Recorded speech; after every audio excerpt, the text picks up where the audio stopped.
제가 지난 주일날 오후에 이제 교회 이제 다 문을 닫고 정리하고 이제 퇴근을 하는데, 여기 이제 우리 마당을 지나서 나가는데 누가 핸드폰으로 교회를 이렇게 계속 촬영하고 계시더라고요. 그래서 순간 이렇게 별의별 생각이 다 드는 거예요. 우리 교회 가져갈 것도 없는데 왜 촬영을 할까?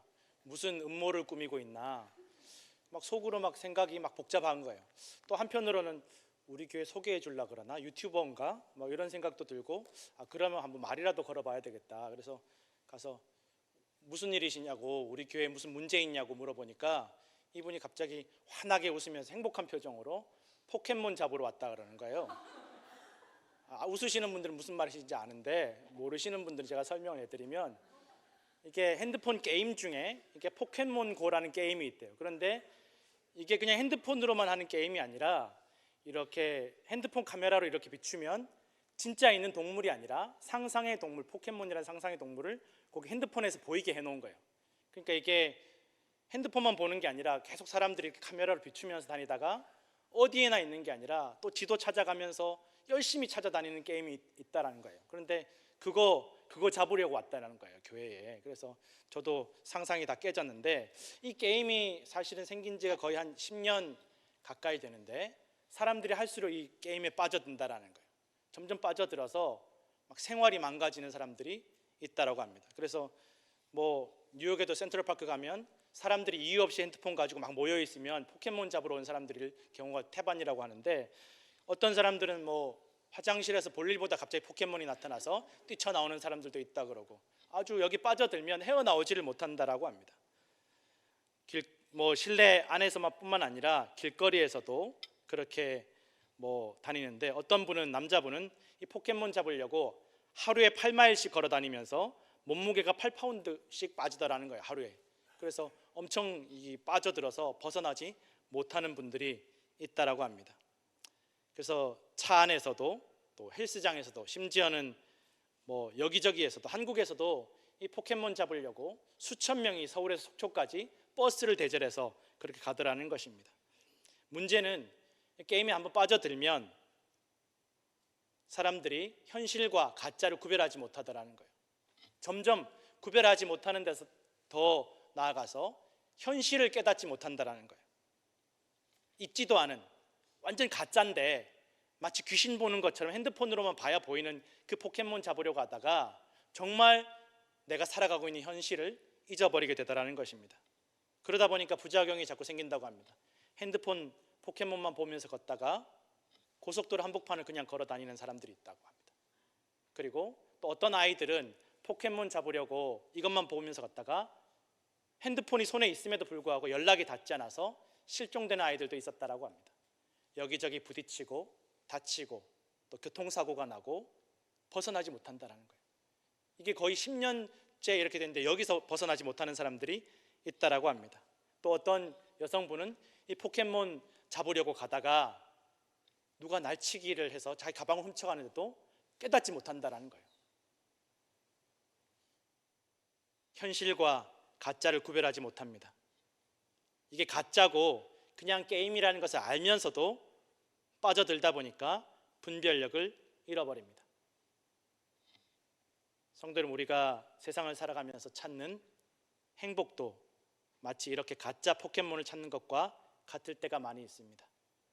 사람들이 만들어낸 가짜 행복을 얻기 위해서 내가 어디로 걸어가는지, 내 앞에 무엇이 있는지 깨닫지 못하고, 내 주위의 상황이 어떻게 변하는지 전혀 깨닫지 못하고, 그저 이것만 잡으면, 이것만 성취하면, 이것만 얻어내면 행복할 것 같고, 그 찾아내는 과정이 너무나 기쁘고 행복한 것 같지만 그 행복과 기쁨이 오래가지 않는다라는 것입니다. 잡으면서 힘들고 잡아도 아무런 도움이 되지 않습니다. 그러면서 거기서 끝나는 것이 아니라 우리의 현실이 점점 더 무너져가고 망가져 간다는 것입니다. 건강도 축나고 관계도 깨어지고 모든 것들이 다 무너져 간다는 것입니다. 하버드 대학교는 우리가 잘 알지만 세계에서 가장 성공한 사람들을 많이 배출한 최고의 대학입니다. 하버드를 나와야 그래도 미국과 세계에서 큰 소리 좀 치고 또 여러 가지 기회를, 다른 사람들은 누리지 못하는 많은 기회를 얻게 되고, 권력에 다가갈 기회, 돈을 많이 벌 기회를 얻게 되고, 실제로 그 기회를 잘 잡아서 성공한 사람들이 많다라고 합니다. 중퇴만 해도, 졸업하지 않아 중퇴만 해도 세계적인 기업을 일구는 사람들이 얼마나 많이 있는지 모릅니다. 그런데 이 하버드 대학교에서 자신의 졸업생들을 대상으로 연구를 했습니다. 70년간 연구를 했습니다. 우리 졸업생들이, 졸업해서 성공한 사람들이 얼마나 되고, 이 성공한 사람들이 과연 정말 지금 행복하게 살고 있는가. 하버드 대학교가 세계 최초로 심리학을 연구한 대학이라고 합니다. 그런데 이 하버드 대학교에서 우리 졸업생들이 지금 이 70년 동안, 70년이 지나도록 행복하게 살고 있는가 조사를 해보니까 이 성공한 사람들이 행복하지 않더라는 거예요. 사회적으로 많이 얻어냈는데 돈도 많이 벌고 명예도 얻고 권력도 얻고 뭐 남부럽지 않은 그런 생활을 함에도 불구하고 행복하지 않더라는 것입니다. 왜 그럴까? 도대체 왜 행복하지 않을까? 왜 불안하고 우울하고 두려워할까? 왜 이렇게 행복하지? 누가 봐도 다 성공한 사람, 부러워하는 인생을 살아가는데 왜 행복하지 않을까? 이 연구원들이 연구한 결과 대체로 공통점이 나오더라는 거예요. 물론 여러 사람들을 분석한 결과가 다 다르긴 하지만 대체로 이 연구한 교수들과 박사들이 연구한 결과 이 행복이 무엇인가를 얻어내서 얻는 행복은 가짜라는 것입니다. 내가 이거 얻어내고 저거 이루어내고 내가 어떤 승진을 해서 또 내가 정말 원하는, 결혼하고 싶어하는 그 연인과, 아름다운 사람과 결혼하고 또 내가 돈을 많이 벌고 권력을 얻어서 무언가를 성취해서 얻는 행복은 가짜다라는 것입니다. 어떻게 하면 행복할 수 있을까? 이 하버드 대학 연구진들이, 수많은 사람들이 이렇게 연구를 했다라는 것입니다. 공통적으로는 사실은 이 사람 말이 다르고 저 사람 말, 어떻게 하면 행복할 수 있을까에 대해서 사람마다 다 결론이 다르더라는 것입니다. 어떤 교수님은 내가 행복하려면 33가지를 지켜야 된다. 또 어떤 사람은 아니 4가지만 지키면 된다. 다 다른 거예요.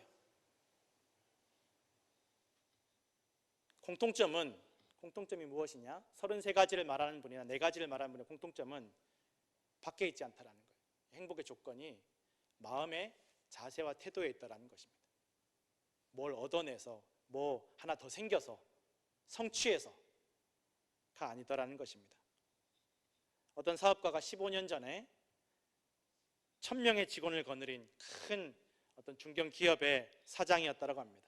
집도 뭐 고급 주택단지에 아주 구별된, 딱 분리된 고급 주택단지에 좋은 집에서 살고, 차도 남들이 다 부러워하는, 남자들이라면 누구나 다 부러워하는 그런 좋은 차를 타고 다니고, 밥도 집에서 먹는 일이 거의 없이 항상 고급 레스토랑 가서 음식을 먹으면서 그렇게 아주 남부럽지 않은 생활을 했다는 것입니다.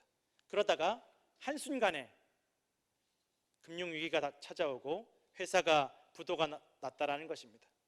빚 갚으라는 은행의 독촉에 시달리고 또 채권자들에게 계속 사과하러 다니면서 자기도 모르게 정신 차려보니까 다리 위에 올라와 있다는 거예요. 점점 자기도 모르게 다리 밑으로 뛰어내리려고 하고 있다는 것입니다. 간신히 정신을 차리고 다시 조그마하게 사업체를 시작했는데 예전과는 비교도 할 수 없게 그냥 몇 명만, 딱 한 서너 명만 데리고 일을 시작을 했는데 사람이 없다 보니까 자기가 아침 새벽부터 밤 늦게까지 땀 흘리면서 직원들과 함께 일을 했다라고 합니다. 매일 부모님을 보살피고, 보살펴 주실 분이 없으니까, 매일 보살펴 드릴 돈도 없으니까 매일 직접 부모님을 보살피고, 또 저녁에는 소박하게 집에서 식사를 하고, 또 주말에는 아내와 드라이브를 하면서 그렇게 옛날과는 비교도 할 수 없는 초라한 생활을 했지만 과거에 잘 나갈 때보다 훨씬 행복하다라는 이야기를 했다라는 것입니다. 일이 줄어서 행복한 게 아니라는 것입니다. 일이 줄어서 행복하지 않습니다. 일이 줄어서 행복하면 직업을 잃은, 직장에서 해고된 사람들은 더 행복해야 되는데 그렇지 않다라는 거예요. 아무리 힘들어하던 일이라도 갑자기 그 일이 사라지면 그렇게 또 힘들다라는 거예요. 내가 일할 때는 정말 너무 막 안 하고 싶고 쉬고 싶고 좀 그만두고 싶은데 막상 그 일이 사라지고 나면 또 행복감이 줄어들고 불행한 마음, 우울한 마음들이 생기더라는 것입니다. 심지어는 자녀 기르는 부모님들이 얘 언제 자라서 좀 내가 손이 덜 갈까, 얘 언제 자라서 좀 내가 좀 편해질까 싶은데 막상 자녀가 자라서 곁을 떠나가고 나면 정신적으로 무너지는 부모님들이 많더라는 것입니다. 허전하다라는 거예요. 중요한 것은 물질이 있고 없고 일이 있고 없고의 문제가 아니더라는 것입니다.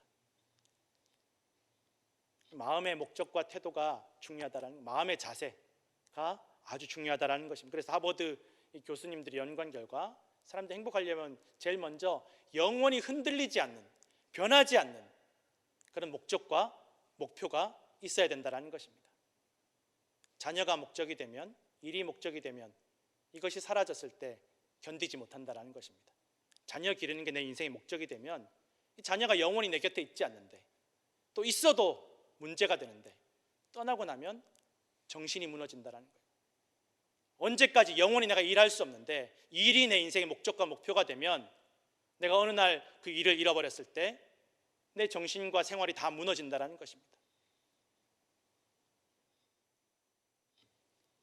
그래서 이 하버드 대학교 연구진들이 나름대로 연구를 해서 어떻게 하면 행복한 생활을 살아갈 수 있을까 몇 가지 이렇게 방법을 제시해 주었는데, 그 중에는 이제 감사 일기를 쓰고 사람들에게 항상 감사를 표현하라고 합니다. 또 다른 사람들에게 친절하게, 적극적으로 친절하게 행동하고, 또 다른 사람을 이해하기 위해서 적극적으로 다른 사람 이야기를 잘 들으라는 것입니다. 또 매일 좋은 일 3가지 이상을 반드시 떠올리라는 것입니다. 억지로라도 오늘 내가 좋았던 일이 무엇이 있었다라고 3가지 이상 떠올리라고 합니다. 그리고 마음을 다스리기 위해서 항상 호흡을 차분하게 관리하라고 합니다. 또 하버드 대학교의 아서 브룩스라는 교수님은 국민 총행복론이라는 책을 썼는데, 거기에서는 또 4가지를 신경 써야 된다는 것입니다. 첫 번째는 세상을 이해하고 공감하기 위해서 신앙과 삶의 의미에 대해서 생각하고 고민하는 시간을 투자해야 된다는 것입니다. 그냥 막 살아가지 말고, 아무 생각 없이 살아가지 말고 내 삶의 의미에 대해서, 내 믿음과 신앙에 대해서, 또 신의 존재에 대해서 생각하는, 고민하는 시간을 투자해야 된다는 것입니다. 그리고 내가 선택할 수 없지만 내가 가장 의지할 수 있는 가족들과의 관계를 잘 관리하고, 또 내가 선택할 수 있는 친구와의 관계도 잘 관리하고, 또 다른 사람들을 위해서 봉사할 수 있는 직업을 찾으라고 합니다. 이 4가지가 다 똑같이 갖추어져야 된다라고 이 아서 브룩스라는 교수님이 얘기하는데, 왜냐하면 가족들도 영원하지 않고, 친구도 영원하지 않고, 또 나도 변해가고 영원하지 않기 때문에 4가지가 다 있어야 그나마 행복감을 유지할 수 있다라고 이야기한다는 것입니다. 아무리 하버드 대학교 교수님들이 연구를 해도 지속적인 행복을 보장해 줄 수는 없다라는 것입니다. 또한 사람들이 이 모든 것을 다 지킬 수 있다 하더라도 이것을 다 관리하기는, 언제까지나 관리하기는 어렵다라는 것입니다. 성경은 이미 수천 년 전부터 행복을 얻는 아주 단순하고 확실한 방법을 우리에게 말씀하고 있습니다. 바로 하나님과의 관계 속에 행복의 길이 있음을 말씀하고 있다는 것입니다.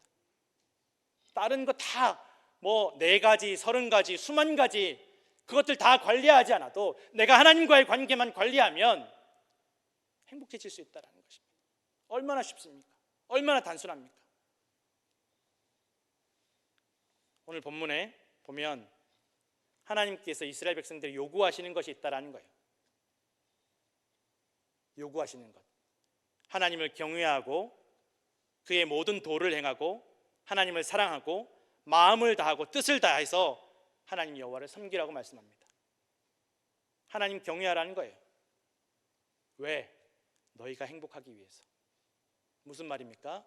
하나님을 경외하는 것, 하나님을 두려워하고 높이는 것, 또 하나님의 말씀대로 살아가는 것, 하나님의 방법대로 살아가는 것, 거기에 영원히 변치 않는 행복의 길이 있음을 성경은 분명하고 강력하게 말씀하고 있다는 것입니다. 하나님을 두려워하고 높이면 그 누구도 두려워하고 높이지 않습니다. 세상이나 사람을 두려워하거나 높이지 않습니다. 하나님을 두려워하고 높이면 사람 때문에 불안하지 않고 세상 때문에 불안해하지 않습니다. 걱정할 것이 없습니다. 하나님을 높이고 두려워하면, 하나님을 내가 전심으로 섬기면 변해가는 세상, 변해가는 사람 때문에, 변해가는 내 자신 때문에 두려워하고 불안하지 않는다라는 것입니다. 그래서 하나님을 바라보면, 하나님을 섬기는 것이 내 인생의 목적과 목표가 되면 우리의 마음과 정신은, 발걸음은 흔들리지 않음을 믿으시기 바랍니다. 인생의 목표와 목적이, 과정이 분명하고 단순해집니다. 왜 살아갑니까? 하나님 말씀 지키기 위해서 살아갑니다. 왜, 어떤 길로 걸어가십니까? 하나님의 말씀을 지키기 위해서 하나님께 순종하는 그 길로 걸어갑니다. 이것이 신앙인들이 행복해지는 길임을 믿으시기 바랍니다.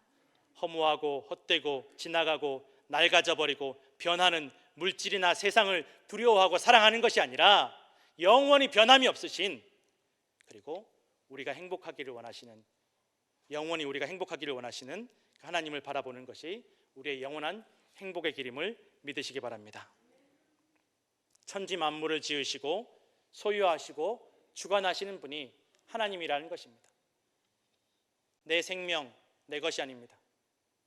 우리의 자녀 내 것이 아닙니다. 내 재물, 내 건강 내 것이 아닙니다.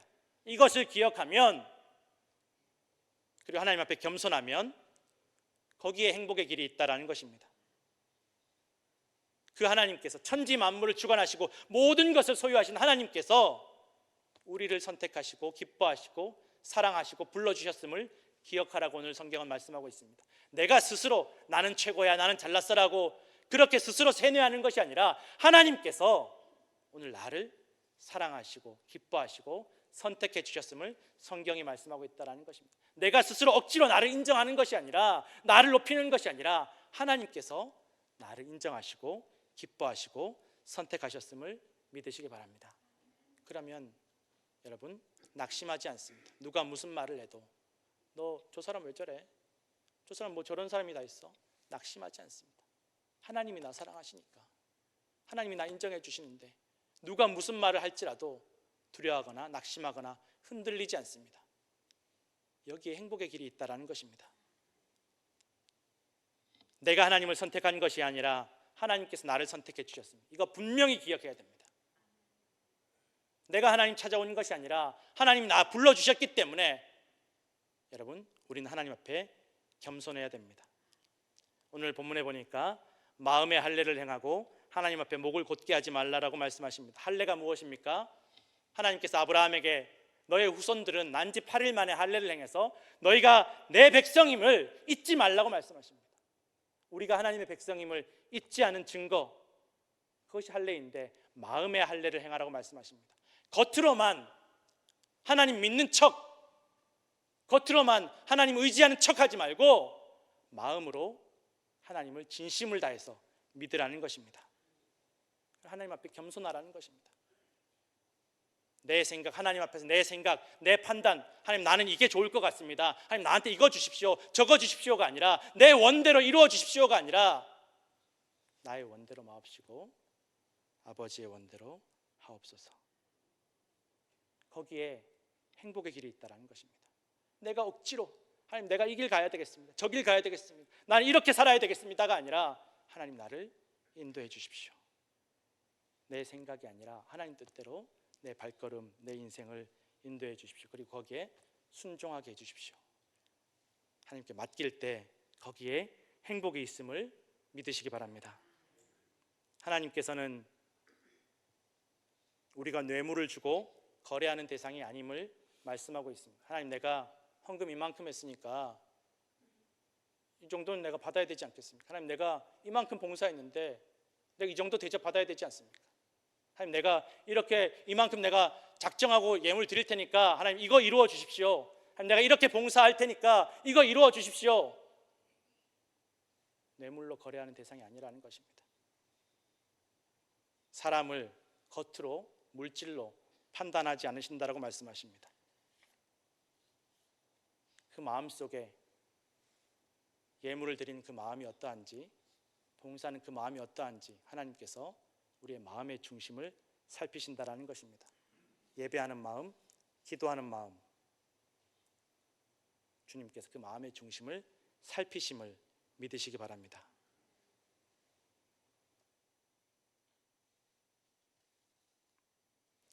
하나님 철저하게 베푸시는 분이시고 약자들을, 어려운 자들을, 고아와 과부를, 나그네를 불쌍히 여기시고 사랑해 주십니다.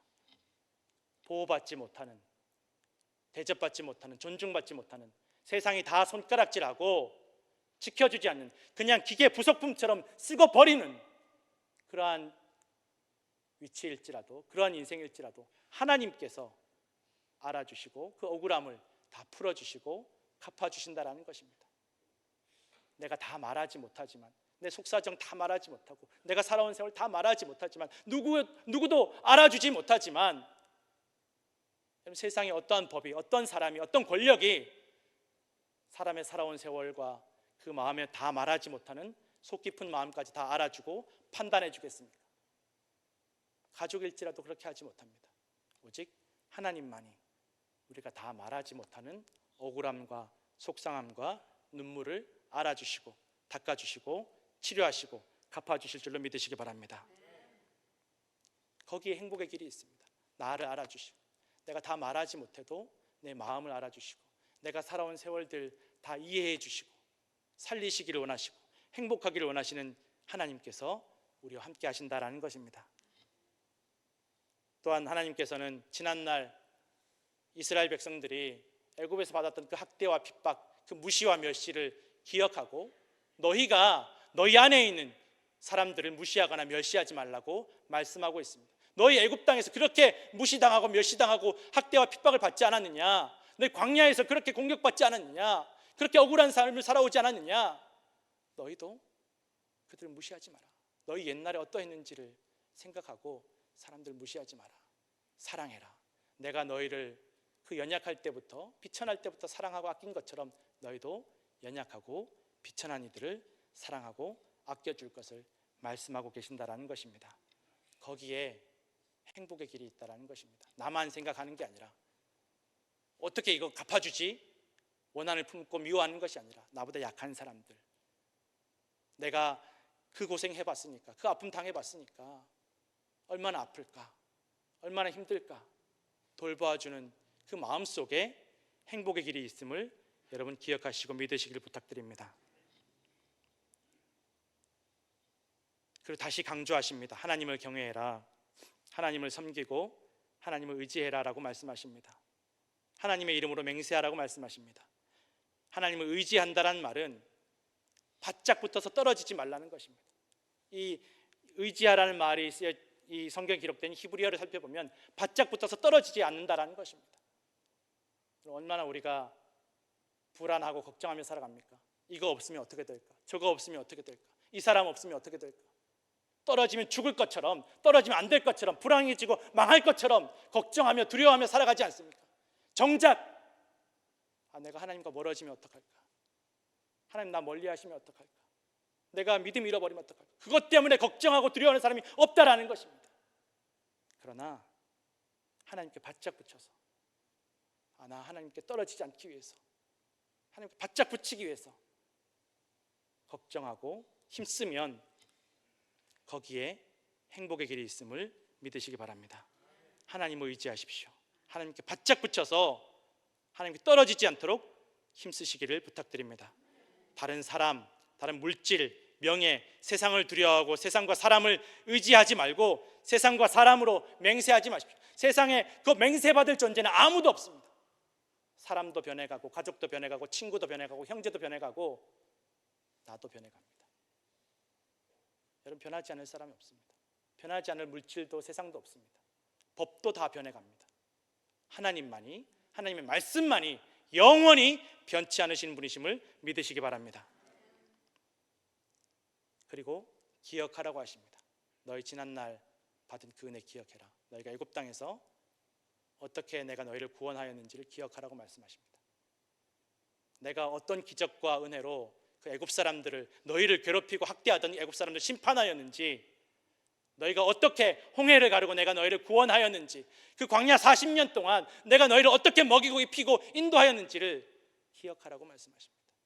여러분, 은혜를 기억할 때, 하나님께서 우리를 인도해 주신 그 은혜를 기억할 때 거기에 행복의 길이 있습니다. 받은 것 다 잊어버리고 받지 못한 것, 허락되지 않은 것만 붙잡고 안절부절할 때, 저 선악과 왜 나한테 허락되지 않았을까? 받은 은혜 기억하고 고백하고 선포할 때 거기에 행복의 길이 있음을 믿으시기를 바랍니다. 성도 여러분, 혹시 오늘도 세상에서 실체가 없는 가짜인 허무한 포켓몬고 같은 행복 찾기에 빠져 있지 않습니까? 정작 중요한 것들 다 잃어버리고 내 인생이 무너지고 관계가 무너지고 길을 잃어버리고 있다는 것을 깨닫지 못하고 헤매이고 있지 않습니까? 교회에서조차 포켓몬고 같은 가짜 행복을 찾고 구하고 있지 않습니까? 결국은 다 낡아지고 사라지고 없어지고 멸망할 것들을 구하고 있지 않습니까? 요한복음 15장 5절에서 11절 말씀 함께 읽겠습니다. 나는 포도나무요 너희는 가지라. 그가 내 안에 내가 그 안에 거하면 사람이 열매를 많이 맺나니 나를 떠나서는 너희가 아무것도 할 수 없음이라. 사람이 내 안에 거하지 아니하면 가지처럼 밖에 버려져 마르나니 사람들이 그것을 모아다가 불에 던져 사르느니라. 너희가 내 안에 거하고 내 말이 너희 안에 거하면 무엇이든지 원하는 대로 구하라. 그리하면 이루리라. 너희가 열매를 많이 맺으면 내 아버지께서 영광을 받으실 것이요 너희는 내 제자가 되리라. 아버지께서 나를 사랑하신 것 같이 나도 너희를 사랑하였으니 나의 사랑 안에 거하라. 내가 아버지의 계명을 지켜 그의 사랑 안에 거하는 것 같이 너희도 내 계명을 지키면 내 사랑 안에 거하리라. 내가 이것을 너희에게 이름은 내 기쁨이 너희 안에 있어 너희 기쁨을 충만하게 하려 함이라. 아멘. 하나님의 말씀 예수 그리스도 안에 바짝 붙어서 살면 우리가 열매를 많이 맺게 된다는 것을 말씀하고 있습니다. 우리가 열매를 많이 맺는 것, 우리가 잘 되는 것이 하나님의 영광이라고 말씀하고 있습니다. 하나님께서 예수님을 사랑하신 그 사랑 안에, 예수님께서 우리를 사랑하시는 그 사랑 안에 거하시고 그 사랑의 계명을 오늘도 지키고 순종하며 살아내면 우리의 인생 가운데 기쁨이 충만하게 될 것을 믿으시기 바랍니다. 오늘도 하나님 안에, 말씀 안에, 예수 그리스도 안에서 기쁨과 행복이 충만한 성도들 되시기를 축원합니다. 기도하겠습니다.